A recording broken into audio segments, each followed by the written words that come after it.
खबर है रायगढ़ जिले का, जहां पर स्वच्छता दीदी एवं पेंशनरों का अनूठी पहल देखी गई। ऑक्सीजन छठ घाट जूट मिल में जानकी वानिकी के तहत वृक्षारोपण एवं ई रिक्शा का शुभारंभ प्रकाश नायक महापौर जानकी काटजू के आतिथ्य में किया गया, जिसमें नगर निगम के सभापति एवं आयुक्त सहित पूरा अमला शामिल रहा। गौरतलब बात यह है कि इस अवसर पर विभिन्न फलदार एवं छायादार प्रजाति के 500 पौधे रोपित किए गए। साथ ही साथ स्वच्छता एवं पर्यावरण का संदेश भी दिया गया। वहीं डोर टू डोर कचरा कलेक्शन के लिए मंगाए गए ई रिक्शा को अतिथियों द्वारा हरी झंडी दिखाकर रवाना किया गया। इस दौरान ई रिक्शा को मुख्य अतिथि प्रकाश नायक ने चलाकर देखा और इसे कचरा कलेक्शन के लिए बहुत उपयोगी बताया। वहीं महापौर ने उम्मीद जताई कि इससे कचरा कलेक्शन के काम में तेजी आएगी और नगर की स्वच्छता का स्तर भी सुधरेगा। हम आपको बता दें कि कलेक्टर भीम सिंह की पहल पर रायगढ़ नगर को स्वच्छ बनाने नगर निगम द्वारा लगातार कार्य किया जा रहा है। उसी दिशा में यह एक कारगर कदम है, जिसका लाभ आने वाले समय में जरूर देखने को मिलेगा। बस जरूरत है तो ईमानदारी से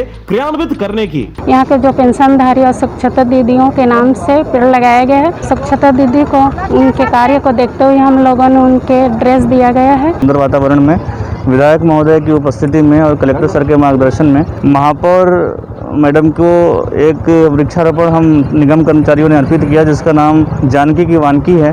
यह वानिकी बाकी सभी वानिकी या प्लांटेशन से इसलिए अलग है क्योंकि यह पूरी तरह पेंशनर्स को और स्वच्छता दीदियों को समर्पित है। रायगढ़ से मोहन नायक की रिपोर्ट, RJ रमझाझर।